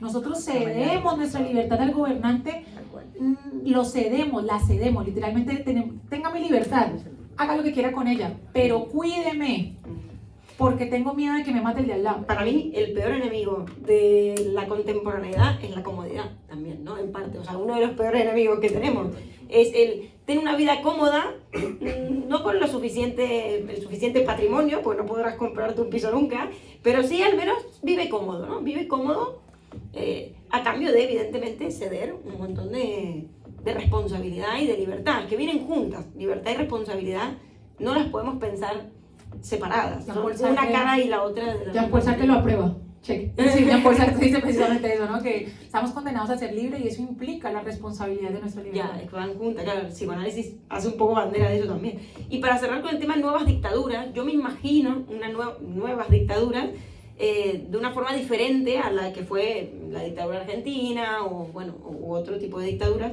de las que hemos mencionado un poco ahora. Yo creo que el enemigo esta vez no será el chivo expiatorio, alguien con cara y nombre. Estará más bien implícito quizá, ¿no? Alguien sin rostro, propio de la era digital. Luego creo que también se dará mucho a través de la censura, es decir, ya no será una cuestión de vamos a ir a matar, porque ya no estamos en las sociedades de poder soberano, diría Foucault, tampoco en las del poder disciplinario, sino en las de control, de alguna forma, o post-control, no lo sé, ya ni sé en qué época estamos. Tecnocontrol, no lo sé. ¿Tecnocontrol? Tecnocontrol, pues. Podríamos llamarlo. Entonces, claro, el poder, yo creo que ahí va a estar dado de otra manera. Ya no hace falta ir a matar a nadie, hoy se deja morir, ¿no? Es como que ha cambiado, hay algo muy sutil del poder ahí, un poder que se hace con guantes de seda, podríamos decir. No vamos a ir a matar, dejémoslos morir en el Mediterráneo, ya morirán solos, ¿no? O sea, es como, o dejémoslos morir en CIE, Centros Internacional Extranjero, que ni nos enteramos que eso existe. O sea, todavía nos aterrorizamos hoy de los campos de concentración, cuando al lado de nuestras casas, bueno, en Barcelona, digamos, por poner un ejemplo, ahí en toda España y en todo el mundo quizás, hay campos de concentración. Hay CIEs. Acto fallido. Es que más o menos, hay CIEs, que son Centros Internacionales Extranjeros que están hacinados de un montón de gente sin papeles que no pueden ni deportarla a su país, ni tampoco permitirle el acceso a esta tierra, ¿no? Entonces esto pasa, o el Mediterráneo convertido en un cementerio. Estas son cosas que hoy en día, y creo que nos ha hecho mucho daño habernos quedado fijados al nazismo y a los campos de concentración, cuando hoy estamos también rodeados de un montón de desgracias y de injusticias, pero que están muy tapadas, por decirlo así, ¿no? Muy tapadas detrás de todo este campo de distracciones, de TikTok, de Instagram, sí, y también, y de ese estado de bienestar. Por eso yo le he llamado a los nuevos campos de concentración, campos de desconcentración masivo, porque hoy opera a la inversa un poco, yo creo que el poder nos distrae para no ver lo que está pasando realmente, igual de trágico que pasó el siglo pasado. Es trágico, es un poco negativo el aura, pero en la próxima tenemos una tertulia más. Sí, vamos a traer la próxima un poco más light, por favor, porque vamos a salir un poco triste. Y el terror, eso también, el terrorismo del terror. El miedo siempre para gobernar y para ejercer poder ha sido el ingrediente fundamental. El miedo hacia mi propia muerte, que finalmente lo que justifica es el miedo hacia el otro, porque si el otro no es un yo mismo, entonces todo otro me puede llegar a hacer daño, debo segregarlo. La otredad se elimina, se erradica, porque cualquier otra cosa puede llegar a matarme, entonces pues yo te mato primero, matar simbólicamente, no necesariamente, no, te dejo morir, ¿sí? Yo también creo que, y algo que sostiene estas nuevas dictaduras como que son mucho más sutiles. Me gustó la expresión que utilizaste del poder ahorita se viste con guantes de seda, así como un poco más sutil, así lo veamos explícito de información, opera de otra forma, que nos pulula tanta información que hay una desidia. He escuchado tantas veces la gente diciendo, no, yo no quiero saber de política, y es como, no es que no quieras saber de política, es que eres un sujeto político, hay una responsabilidad allí, y entre más desconozcas, más fácilmente eres dominable. Entonces hay que estar al tanto, por mucho que uno diga, ¿y qué ganó estando al tanto? Pues al menos estarlo, tener la capacidad crítica de pensar algo al respecto, de tener algo por decir, de saber, no sé, yo estoy metida... Hoy vamos a abrir un partido político, la Rabadera se va a convertir hoy en un partido político. ¿De qué está pasando con Estados Unidos y todos los países? Estados Unidos se metió hasta con Pedro Sánchez, no sé si saben de eso, o sea... ya está del lado de Rusia y no de Ucrania. Esto está volviéndose loco por todas partes. Yo me quedé flipando, ya no entiendo nada. Ya está en contra de Zelensky. Entonces es como saber un poquitico al menos qué está pasando, porque eso, bien o mal, por mucho que no creamos, nos va a afectar. Nos va a seguir afectando. Y yo lo que creo que también de alguna forma esto se sigue sosteniendo también. Creo que un fenómeno que se está dando actualmente, que me parece muy complejo, es el conservadurismo de la juventud, ¿sí? Esta cuestión de estos TikToks de los hombres de valor y las mujeres de valor y la energía femenina y la energía masculina, y parece que eso no tiene nada que ver aquí, pero lo tiene todo que ver, porque de alguna manera el conservadurismo sin criticidad lo que finalmente promueve es precisamente el seguimiento de un otro, un seguimiento de un líder. Y la idea de Hullados, por ejemplo, este personaje que es tan emblemático, que hay chavales que están endeudándose para poder pagar cursos, para poder ser hombres de valor. Este conservadurismo en la juventud es bastante peligroso. No por ser conservadurismo y no porque se nota que mi corazón es un poquitico izquierdoso. Igual, ojo, perdón, pero no solo por el para el debate, lo tengo que decir, voy a matar al elefante, pero hay un conservadurismo de izquierdas también. No, sí. La gente toma alcohol, no tiene que tomar alcohol. Ay, la gente no sé qué ha pasado, que los cristianos, chicos, por Dios, pero que realmente me recuerda a Nietzsche cuando dice que la izquierda, bueno, mejor dicho, no dice eso, la izquierda, dice el socialismo es el nuevo cristianismo. Y lo escucho a veces también. Entonces, cuando hablo de cuidado, conservadurismo, yo cuando digo corazón izquierdoso no es desde el lugar de soy de izquierda, no, sino pero como yo también tendría más corazón izquierdoso que derecha, eso está claro. Pero digo que a veces escucho tanto esta cuestión de conservadurismo desde las derechas que de las izquierdas. De repente ahora todos mis amigos de izquierda se están casando por iglesia más o menos. Yo qué sé, ahora no toman alcohol, no, las drogas. No sé, como con un montón de cosas que dices, digo, pero ¿en qué momento estábamos en el siglo XXI y algo aquí pasó? Yo vengo para el debate. El conservadurismo es esta idea de este retorno a lo clásico, de esta nostalgia de género, de esta nostalgia de sociedad, de esta nostalgia de algo de orden precisamente, porque precisamente hay tanto caos que queremos, que muchos de alguna forma quieren volver a lo que consideraban que era un buen tiempo, todo tiempo pasado fue mejor, y esta nostalgia de un tiempo que ni siquiera hemos vivido y ni siquiera podemos decir si fue mejor o no, Cuando dicen, ay, yo hubiera nacido en otra época, bueno, quizá te hubieran matado en la hoguera. Qué lindo, ¿no? Pero yo cuando hablo de conservadurismo, más que hablar de derecha, estoy hablando de precisamente esta vuelta a algo clásico, difuso, complejo y sin criterio. Se vuelve bastante complejo y preserva precisamente esta atomización y esa masificación de la masa de la que hablaba Arendt en el totalitarismo. Entonces, hay que pensar críticamente. Eso. Y bueno, vamos al debate, que nos queremos escuchar a todos ustedes. Gracias por la charla. Luego hacemos una charla más feliz. La próxima es más feliz, ya la tenemos. La próxima es más feliz. Ah, sí, tenemos. No me acuerdo el nombre, pero es sobre la generación millennial. Es como un poco... La cual no estamos nosotros. Yo creo que sí. Y ahí le doy pie con bola, es el 93, yo soy del 94. Son los culpables de todo lo que nos está pasando. No, todavía La no. generación de cristal. Bueno, pero eso para la generación de charla. ¿Quién quiere romper el hielo?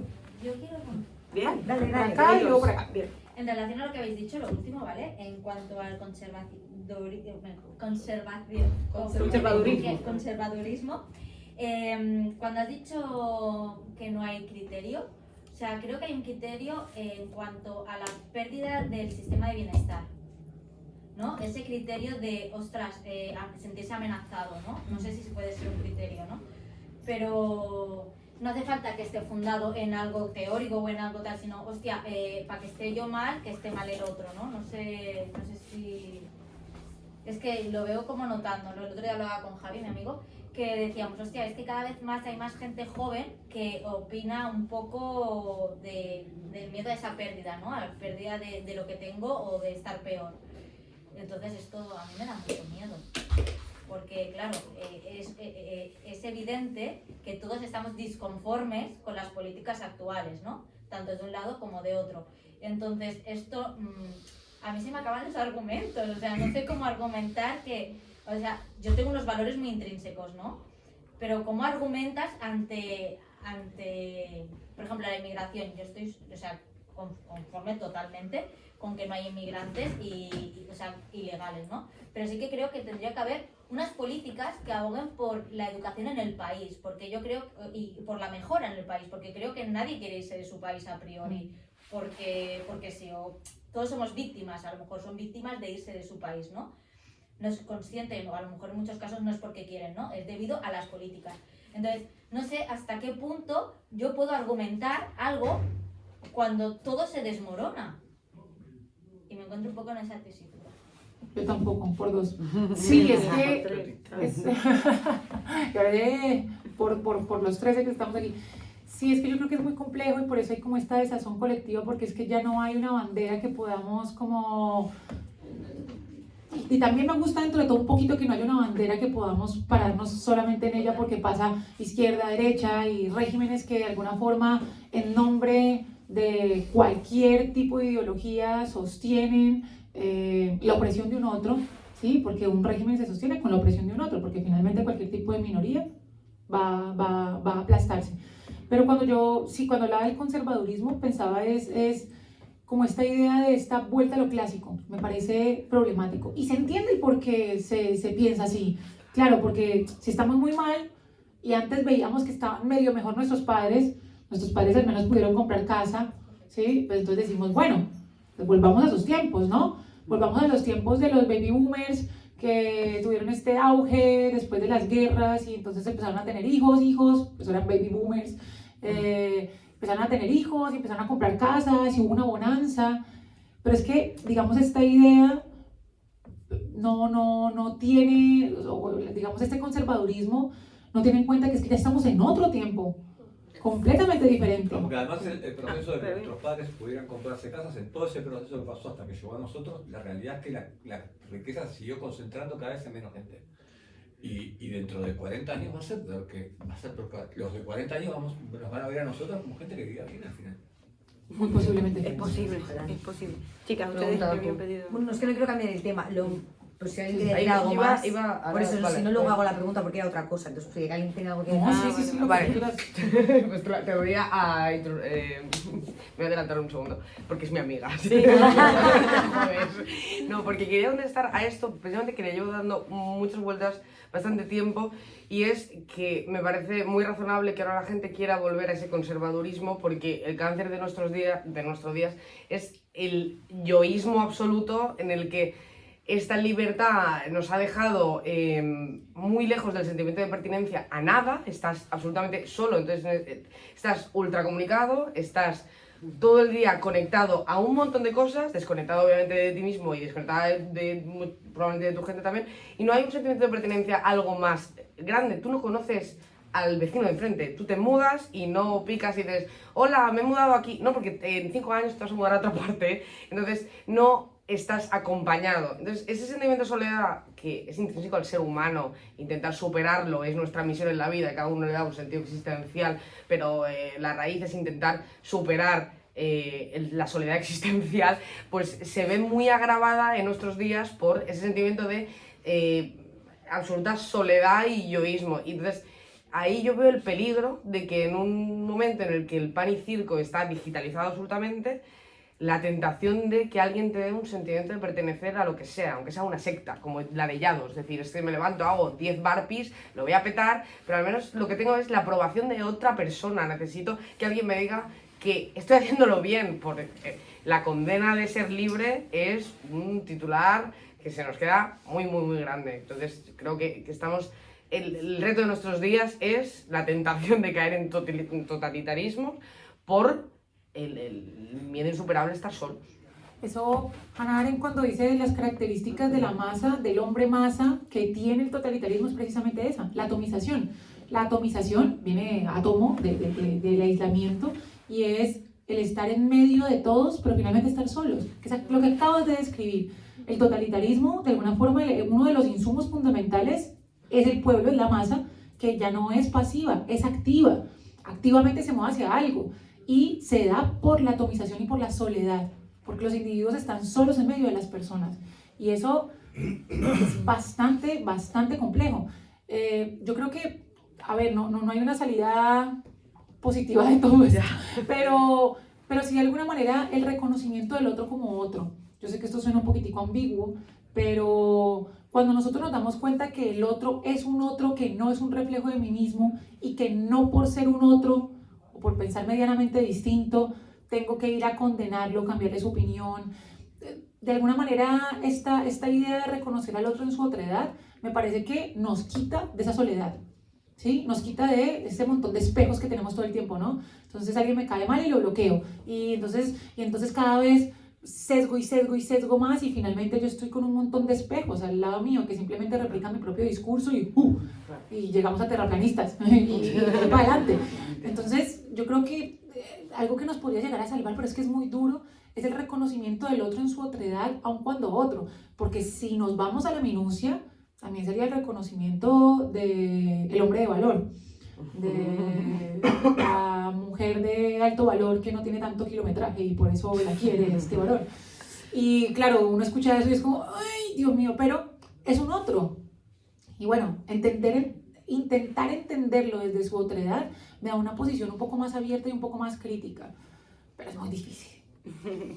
Pero ahora ya, adelante. A ver. Querida. Aquí. Bueno, una cosita última. Ay, Ya para darle la Claro, propia. No, es que es otro tema, entonces ya Claro, espero. claro. Eso me va a liar. Bueno, claro. Viendo el TFM de esto y la Sí, es que me habéis venido muy bien hoy.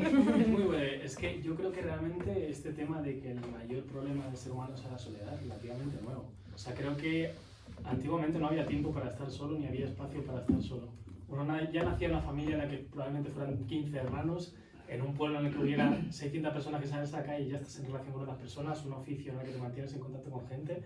Entonces creo que el problema de la soledad es encontrar, o sea, tenemos tanta suerte de estar tan cómodos y ser tan libres que eso nos crea un problema en encontrarnos a nosotros mismos. Pero los filósofos llevan escribiendo sobre la soledad existencial demasiados años como para que eso sea nuevo, También es cierto, pero porque los filósofos eran gente que ya de por sí estaba solo y se trataba Y tenían dinero como para estar pensando todo el día, tenían mucho tiempo libre, ahora ¿no? todos Había filosofamos dinero. y por eso una persona inteligente sí Esto lo nunca compro. va a ser capaz de ser feliz, porque al final yo creo que la felicidad está en cosas más sencillas, en no darle tantas vueltas a las cosas y en ser parte de una familia sin llegar a pensártelo y disfrutar de eso, creo. Sí. Que es otro, un poco también en relación a lo que decís de la libertad, que yo creo que la libertad nos está haciendo más daño de lo que nos está quitando, que al final todo esto, este jaleo del mundo que hemos creado ha sido en base a la libertad, porque me imagino que antes de nada había libertad. Y este sistema que hemos creado ha sido libremente creado y mira qué desastre, ¿no? Entonces, no sé hasta qué punto la búsqueda de la libertad y de la comodidad es algo que nos hace realmente felices o al final deberíamos ser felices con problemas y con incomodidades. Muy bien dicho. Bueno, hay un peligro en la no libertad también, ¿no? Sí, La bueno, no libertad se vuelve el- coercitiva. Pero eso ¿Qué? sí, hay El abanico posiciones, es- eso sí, una persona imponiéndose frente a Entre la cámara de gas.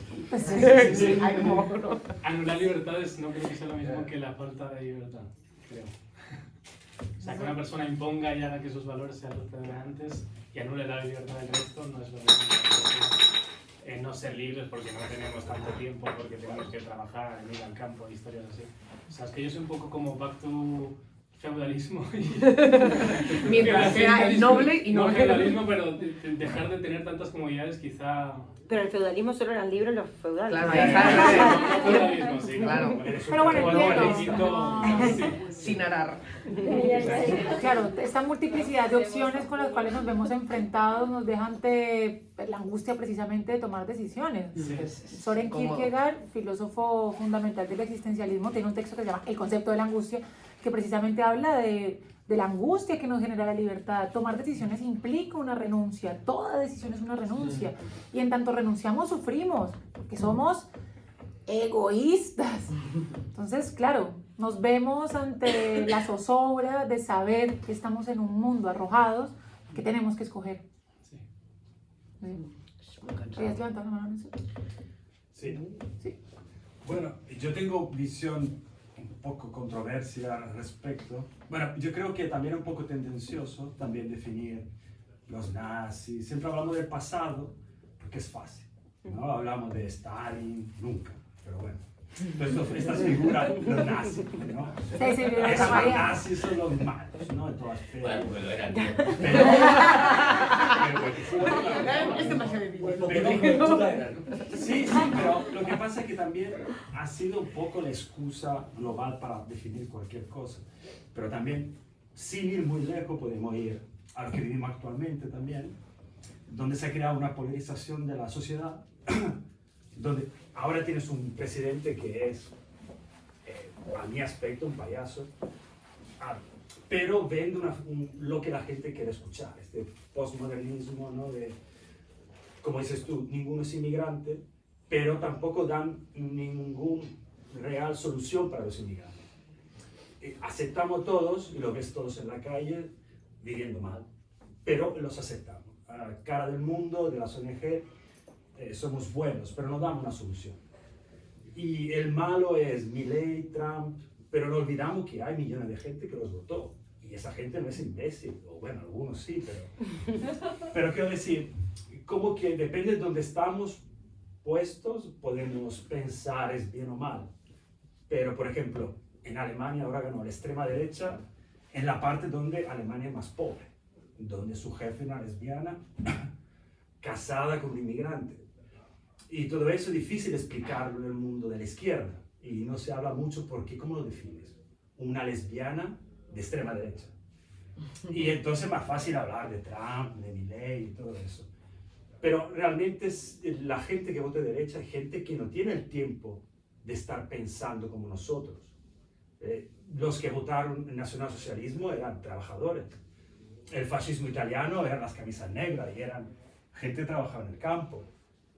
Lo de Franco fue una dictadura como la de Argentina, ¿no? Fueron generales. Pero donde estas derechas extremas nacieron, o izquierda extrema, era gente del pueblo, el populacho.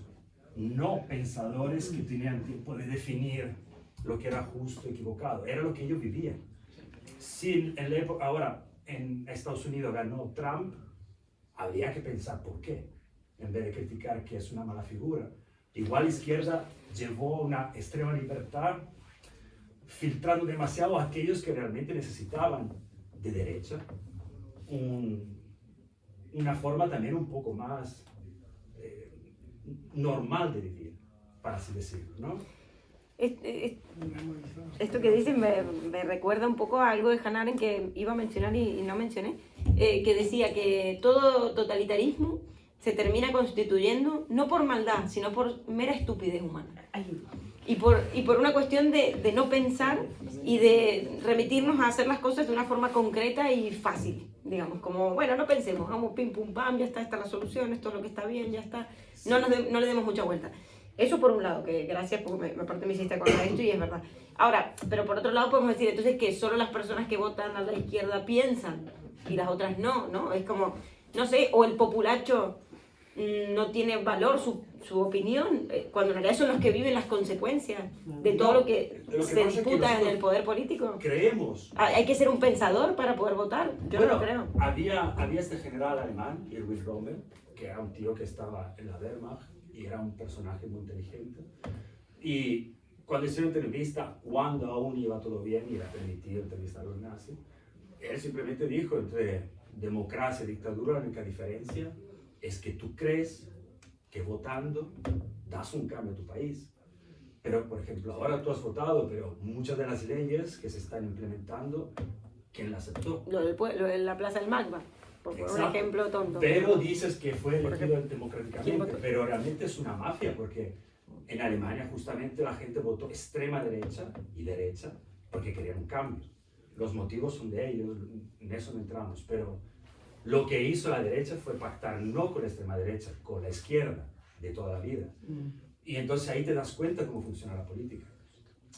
Los dos juntan peña, pero después comen juntos. Y sí, realmente... eso estoy de acuerdo. Yo también estoy bastante de acuerdo.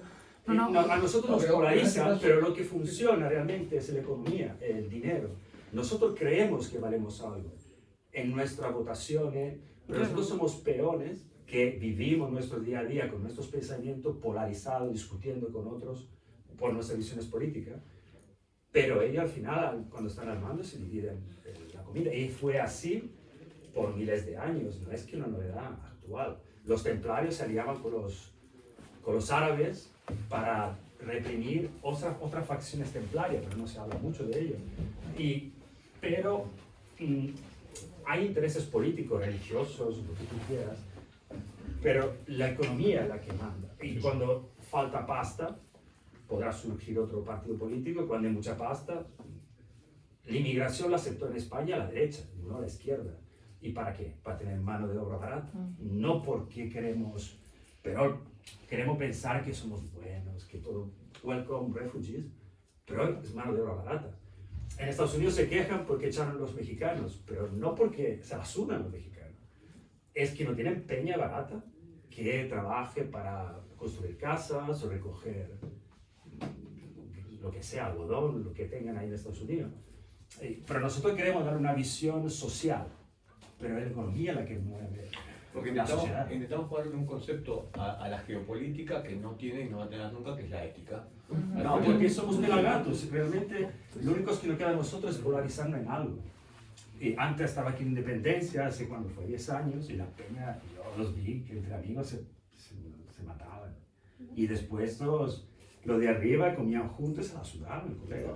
Pero te tienen polarizado porque es fácil manipularte. Pero esas ideas que teníamos de nazi y rojo, lo continúan a usar porque funciona, pero ya no existen.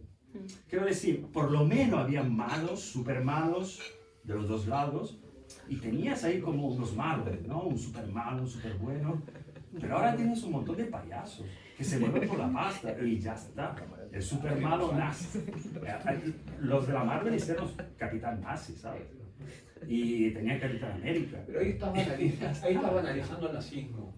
Y entiendo que hoy por eso lo banalizan. Pero hay creo yo, desde mi punto de vista, un innegable auge o simplemente que se están exponiendo más, que ya no tienen tantas trabas para exponerse, de ideologías radicales, políticamente hablando, por ejemplo, el fascismo o el nazismo. Pero ya no existen. Esos conceptos ¿qué? Yo diría que al decir revés. que en España Vox es fascismo. Pero yo Te diría... han dicho tantas veces que no lo No, crees. a ver, Pero son partidos para que campechanos. Tú ves ese pavo que va a acabar haciendo política. Tú lo ves, las leyes que tiene, ni siquiera tiene leyes nacionalsocialistas. El tío está con la tauromaquia, el país. No, pero claro, lo que pasa es que yo no critico al nacionalsocialismo por sus medidas económicas en Alemania, una Alemania que venía de la República de Weimar que no necesitaba. Exacto. No lo critico por eso, yo lo critico por el resto de cosas. Supremacía racial, lo podemos ver muchas veces en los discursos de Vox, por ejemplo, con el odio que tienen los inmigrantes. Ya no se preocupan, como vos en este caso, de que los inmigrantes la están pasando muy mal en la calle y los dejamos entrar para que vivan mal. No, hay un odio y se posicionan de un punto de vista que probablemente tenga que ver con una ganancia política, eso no lo dudo. Yo no sé si Abascal realmente no quiere a los moros. O a los islamistas de mierda, o poner el nombre que quieras, que le puedan llegar a ellos. Yo no sé si pero evidentemente tiene una ganancia política. Puede haber un discurso de odio, pero al momento que gane... ¿Y qué era el nazismo? Pero el mismo que tienes tú ahora. Mira, si tú vas a una plaza y ves estos personajes del PSOE, cualquier cosa tú le puedes decir que no va bien con su retórica, te marcan como fascista. Es muy fácil, ¿no? Yo te miro en la espalda y ninguno te va a hablar nunca más. Y entonces la gente no habla. Pero tienes una forma de dictadura pero que se en los medios. Y estoy de acuerdo contigo en eso. Pero yo no es que criticar, yo no siendo votante porque me la suda, ya hace años que me la suda, pero yo los veo y al mismo tiempo cuando estaba el PP, eran ridículos tanto como el PSOE, pero al final siempre pactan juntos. ¿Tú crees que hay realmente una diferencia política aparte de la que te cuentan a ti? Y si no la hay, de todas formas, yo creo que nuestro compromiso crítico debe ser el voto. O sea, por mucho, yo creo que precisamente Pues, las sociedades se mantienen como se mantienen precisamente de la displicencia y del hartazgo. Y más fácilmente se van a preservar regímenes de toda índole, micrototalitarismos o neototalitarismos, precisamente en el hartazgo. Entonces, no, si ahora están ganando igual, han ganado gobiernos de ultraderecha y tal a través del voto, es decir, o no sé, muchas dictaduras han surgido no democráticamente, pero sí como que a partir de que la gente también apoyó ciertas ideologías.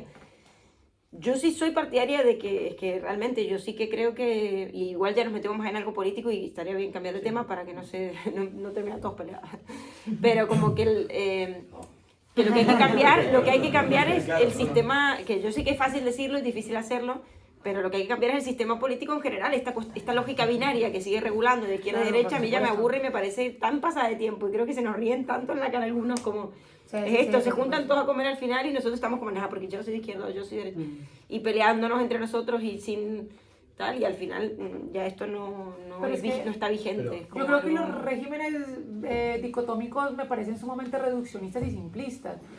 Y el partido político, hoy por hoy tenemos el internet. El internet sería lo que realmente podría permitir por primera vez en la historia de la humanidad la democracia.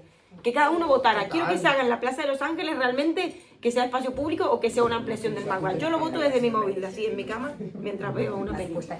Eso sería democrático, que yo pudiera decidir eso. Nosotros tenemos que volver a lo que es un aspecto crítico hacia la información que nos llega. Bueno, claro. Que sea de derecha. Tú dices, cuando automáticamente tú ves una Abascal, si eres de extrema izquierda, obviamente apagarás.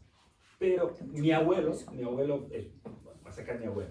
¿vale? Pero que igual hay dos personas que han pedido la palabra hace rato. Pero... rápido, por favor. Mi abuelo, a los últimos años se hizo súper cristiano, protestante, era de aquí, católico, odió después los católicos, se hizo protestante, bueno, cosa suya.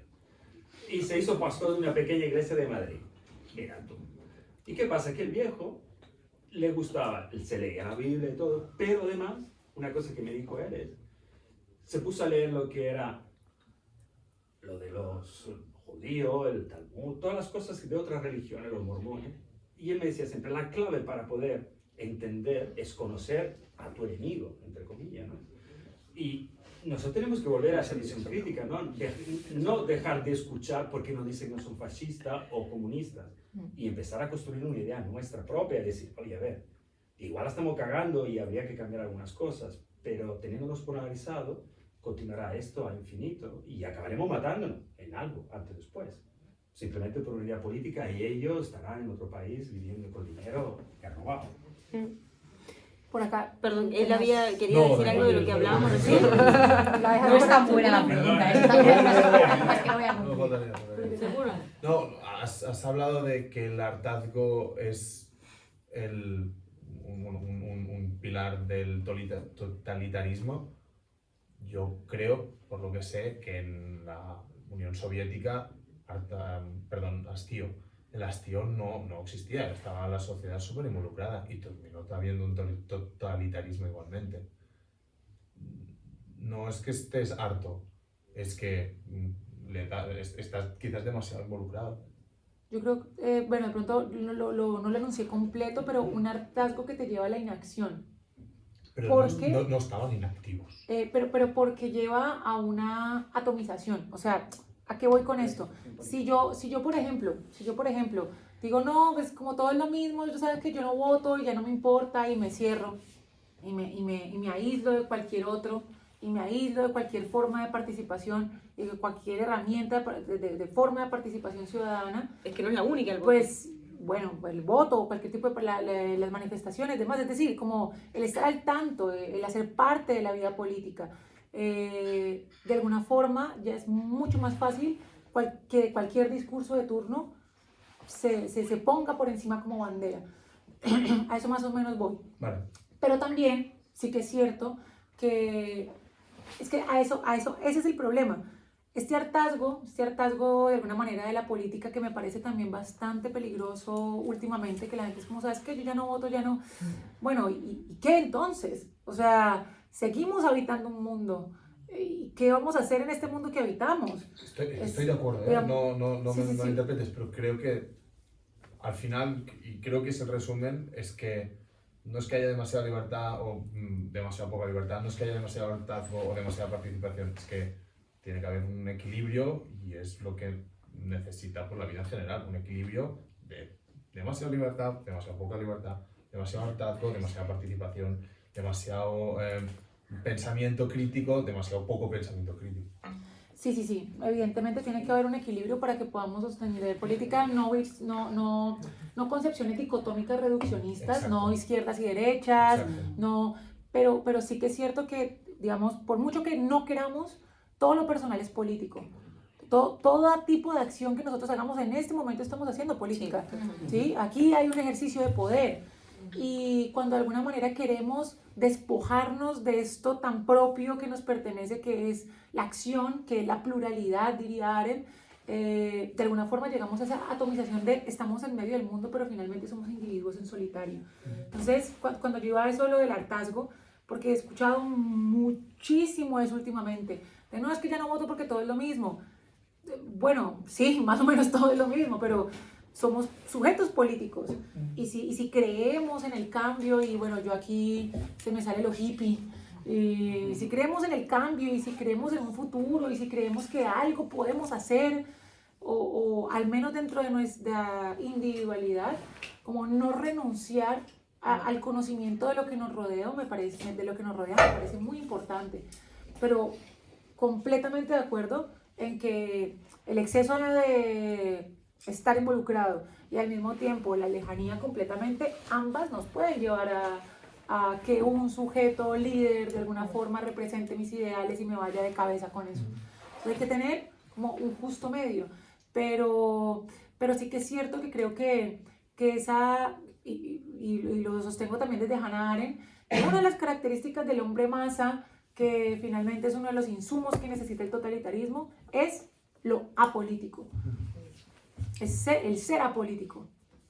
Me parece peligroso este discurso de a mí ya no me importa. Pasa que yo creo, antes de ceder la palabra, perdón, que votar no es la única forma de hacer política. Al contrario, creo que es una manera de desligarte de la política.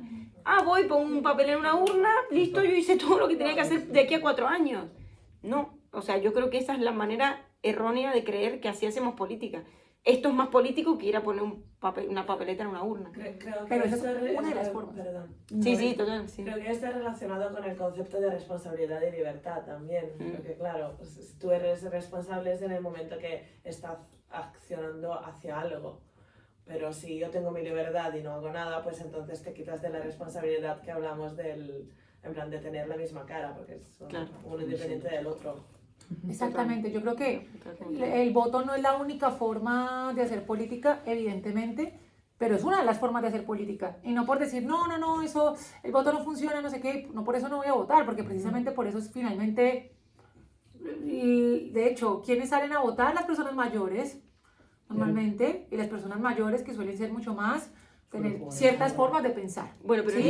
entonces, en esto yo diría que en lugar de tomar siempre el camino fácil y decir, bueno, vamos a criticar a los que no votan, preguntémonos como sociedad qué significa que cada vez menos gente vote o qué representa como síntoma social que cada vez los jóvenes sobre todo estén más rechacen más el hecho de ir a votar. No critiquemos, simplemente preguntémonos por qué y creo que llegaremos a pero no por ahí abrir más puertas, decir, bueno, esto está mal, ellos no se hacen cargo, no.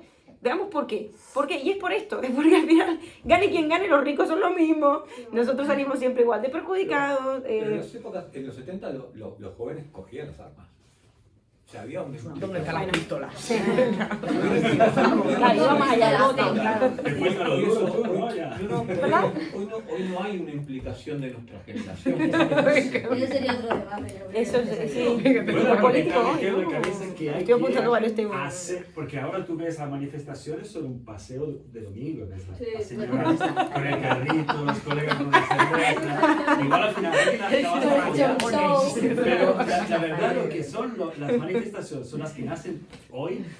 Cuando hubo, no me acuerdo qué pasó aquí, que empezó a quemar la ciudad y llegó el ejército. Esa era una manifestación de puta madre. Porque había violencia. Porque creó caos. El caos que nos espera el poder. Cuando te dicen, bajo mi casa no le des por culo. No sé, a mí me genera debate. Pero sí, puede ser. Pero si tú vas, cuando hay que quemar un poquito todo. El gobernante te dice, vamos. Sí, las organizadas. El domingo a las 6, de 6 a 8 hay manifestación. ¿Qué es esa mierda? Tío. Hay que sorprender, Lo hacemos un lunes, bajo la casa este es un normal y le quemamos el piso. Va a ser violento.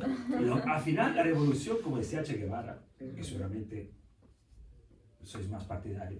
Una revolución sin sangre no es una revolución, ¿no? Quiero decir, si quieres un cambio, si los cambios es triste, pero hasta ahora la historia hay que quemar un poco todo, pero hay que quemar un poco todo, pero también no despojarnos de nuestra responsabilidad ciudadana. Yo considero lo que dice Flor ahorita como yo considero que el voto es la forma menos democrática o menos política. Entonces, simplemente, ahora me parece lo contrario. Entonces, no, como el voto no funciona de nada, pues simplemente no voy y no voto. Y yo entiendo, obviamente, que hay que pensarse el diagnóstico de por qué como sociedad ya no queremos hacer parte de este tipo de mecanismos de participación ciudadana. Pero en tanto exista esta forma, que es la democracia, que la verdad está funcionando de mierda, pero en tanto exista y no la cambiemos por medio de quemarlo todo, y en tanto sigue existiendo, pues hacemos parte. Y hacer parte también implica una responsabilidad. Igual, ojo, porque ese desprendimiento me parece muy peligroso. ¿Por qué criticar la democracia? Que entonces cuando sale el que me gusta es democracia, pero si sale el que no me gusta, entonces ya no es democracia y funciona mal y no... Buen punto. No sé, o sea, exacto, también es eso. Si vamos a creer en el voto, pues creamos que Milei fue elegido por el pueblo. Sí, y creamos que realmente es merecedor de pero su... también lo es fue. en la calle, si el partido claro, si el si partido no, que esto no es democracia, entonces. no cumple con su palabra. Es decir, si el partido que tú votaste, que tú amas, hace lo contrario, en quema la ciudad también. Lo que pasa es que cuando sale una manifestación te dicen ahora, el extrema derecha, ¿qué? Es que no podés salir porque como está todo tan polarizado y esto es un Madrid-Barça, si votaste a Poder, al PSOE, o sea, da igual, porque te vas a parar de la vereda de enfrente y inmediatamente hay una grieta en el medio que si la saltás... Pero han hecho un buen trabajo en los últimos 20 años en hacerte creer que tú eres de derecha y el otro de izquierda. Sí. Y así lo tienen súper controlado. Entonces, tú y yo vamos ahí, nos vamos a matar y sigue la historia, ¿no? Ellos van a decir, mira, de puta madre, esos dos murieron 2 minutos. No, menos que no le importa a nadie. Sí, y cerramos con la pregunta y ahí nos vamos. Y esto sigue en un bar. Como tiene que ser, porque esto ya parece la conversación de bar. A mí se me ocurre que también hay como no sé, trabajando en una escuela, ¿no? Veo que cada vez están menos presentes las figuras de valores, ¿no? O sea, los niños se educan solos. Yo veo niños de 9 años con las llaves colgando y se van a casa y dices, ¿alguien te viene a buscar? No, literal, ¿eh? Y además la ley te dice que como maestra los puedes dejar ir solos. Entonces, estos niños, ¿bajo qué valores se educan? Y luego queremos educar a gente crítica, ¿no? Que no polarice, que no caiga en el capitalismo, no sé. O sea, es como... o sea, les está saliendo a todos muy bien, ¿no? Porque estos niños, ¿bajo qué criterios van a votar? Si es que votan. Y lo mejor que pueden hacer es que no voten, depende de cómo, ¿no? O sea, sí, o sea... es una realidad. Ya no hablo, yo ya no creo en que derecha o izquierda, yo ya creo que lleva falta, Dios ha muerto, o sea, básicamente. Y estamos condenados al capitalismo puro y duro y yo me salgo mi culo y ya está, es que no hay más egoísmo e individualismo. Y ese es, bajo mi punto de vista, es a donde estamos condenados. Y pasa que eso nos lleva a la ley de la jungla, es volver a la jungla de Pues es que es así. Y ya no va a haber PP o PSOE, va a haber mi culo, tu culo negro, tu culo blanco, o sea... Da vergüenza. Que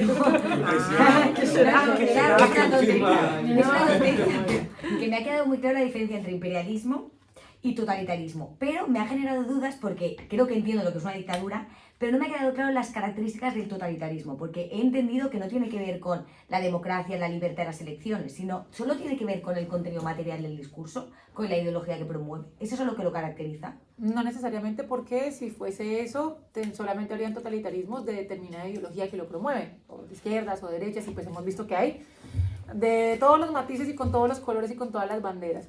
Lo que caracteriza el totalitarismo es que tiene todas las características del autoritarismo, de las dictaduras, pero hay una cuestión adicional que la hace tan propia, que es este gran fenómeno del siglo XX, y es que el hombre masa, estas personas atomizadas, creen en el líder de tal forma que no es un discurso que se les impone, es un discurso que les pertenece. Vale. Y precisamente porque están atomizados, individualizados, separados en medio de la masa, y son apolíticos y acríticos. Vale. De hecho, no nombré algo importante, y es, ella después de eso termina hablando de otro tema que es el mal, y habla de la banalidad del mal. ¿Qué es el mal? Y habla de un tipo de mal que es muy complejo, y es el mal que es el mal sin criticidad, de seguir simplemente órdenes, o en su defecto no ser responsable de aquello que se comete. Pero, digamos, como para ser más concreto, la gran diferencia del totalitarismo es el actuar de la masa. Ya la masa no es pasiva, la masa es activa, y la masa es atomizada, apolítica, individualizada. Eso es la parte social. Aparte, perdón si te puedo completar, Sí. hay determinadas, por ejemplo, hay regímenes, un régimen de partido único es un totalitarismo, no es una dictadura. Es un líder que puede ser 1, 2, 3, 4, 20 a lo largo del tiempo que dure, manipulando también lo que son los diferentes poderes del Estado. Judicial, legislativo, lo une todo. Económico también, la política. Claro, porque no es dictadura, es que hay... Por ejemplo, en Siria, Bashar al-Assad, por ejemplo, no era un dictador, era presidente totalitario del país. En Siria había un partido que se llama Ba'ath, que también existió en Irak, por ejemplo, un partido socialista árabe. Pero era monarquía. ¿Cómo? ¿Esa monarquía? No, en Siria no. En Siria había un partido donde se votaba, en Cuba, de hecho hay un... Es lo que te iba a decir, en Cuba no se vota porque no hay más elección de votar. En Cuba se vota. Pero no hay más partidos. Es un régimen de partido único. Lo que se vota es lo que pasaba en la Unión Soviética también. Son regímenes totalitarios, no son dictaduras en sí. Pues no veo la diferencia. La diferencia, la pequeña diferencia... La dictadura no puedes, porque en Argentina no había chances. Era eso que tenías y te morfabas hasta que yo creo que el elemento clave es la legitimación. Igual no pueden votar otra opción de partido. No pueden votar otra opción de partido, pueden votar otra opción de líder. Sí, pero no de partido. Pero también hay algo O sea, importante. igual otro nombre. Claro, sí, Algo- buena es- Bueno, es relativo. Aquí, digamos, el totalitarismo contiene muchas características de la dictadura, pero es que en la dictadura hay como una imposición explícita del mandatario o hacia La figura. la masa. Mientras que una figura que explícitamente te dice, si no me sigues te mato, si no haces lo que te digo te mato, me meto a tu casa y si tienes algo de Marx, te desaparezco. Pero lo que pasa en el totalitarismo es la creencia de la masa, ¿sí? O sea, aquí digamos, bueno, esto dice Arendt, ¿no? Yo aquí sosteniendo la palabra de Arendt, desde los orígenes del totalitarismo, es la creencia de la masa. Y esto es lo peligroso, es que la gente ya no es como, sigo a lo que dice este partido, esta dictadura, porque si no me matan, sino porque es que lo creo y hasta el final y me hago matar por esto. Pero en Cuba no sucede así. Yo he estado viviendo en Cuba y en Cuba lo que sucede es que la masa, o sea, la gente cree lo que tiene que creer, porque si no entrar en tu casa te llevan preso. O sea, Sí. literal, como haya un chivato que se chive de que tú vas contra el régimen, las liado parda. Contra el partido. Contra el partido, sí. Entonces tú te callas, tú asientes como una puta y todos estamos en la masa. Yo no creo que en este momento, por ejemplo, digamos, yo creo que en este momento Venezuela no es un totalitarismo. Yo creo que en este momento Cuba, en este momento no es un totalitarismo. Creería ¿Y yo. son dictaduras? Yo creería en Son este dictaduras. punto, sí, me ciño Porque la gente a Arendt, claro. yo creo que en este momento ha migrado, ¿no? Claro. Se ha transmutado en dictadura. Pero en algún momento sí fue un totalitarismo, porque la gente seguía a Fidel Sí, a sí. capa y espada y me libró de todo Estados Unidos y de toda la opresión de Estados Unidos. Igual en su momento Chávez también fue la gran liberación y una bonanza en Venezuela increíble de petróleo y un momento de auge económico increíble en Venezuela. Y la gente La creía Venezuela saudita. firmemente- Sí, y la gente creía en Chávez con toda. Luego empezó a decaer, luego murió y luego está Maduro. Y yo creo que en este momento, por ejemplo, no hay un totalitarismo en Venezuela, hay una dictadura. Ujú. Aparte, Entonces- en Venezuela ya se saltaron ciertas normas, por ejemplo, o sea, en este momento, por lo menos el mundo occidental habla de que hay hubo un fraude en las elecciones, no me parecería nada descabellado, Sí. pero que hay un Pero fraude lo hubo. y ya estaríamos rompiendo un mandato constitucional en Venezuela. Dictadura. Dictadura. Sí, básicamente. Ujú. Ya entiendes la diferencia. Sí, sí, lo entendí súper bien. Ahora Muchas sí. gracias. Y esto, y entonces lo interesante aquí, lo que nos pone cara Arendt, es que por eso es lo peligroso, porque es que la gente lo cree, porque cuando la gente está sometida a una dictadura, al menos tiene rabia y eventualmente va a irse en contra de ella, ¿sí? Va a buscar la libertad, pero cuando tú crees aquello que estás siguiendo y te haces matar por eso, O sea, es más peligroso el totalitarismo que la dictadura. para Arendt, Claro, Pero eso se de- conecta vamos. a la conversación de la otra vez, ¿no? El origen del mal. ¿sí? Seguro. Por supuesto, la falta de criticidad. De la identidad. Bueno, chicos, gracias. Qué bien que haya quedado claro esto. Gracias. Y bueno, les prometemos que la próxima será más luminosa, sobre la generación de cristal, los millennials y... Gracias. Ya. Yo lo pongo.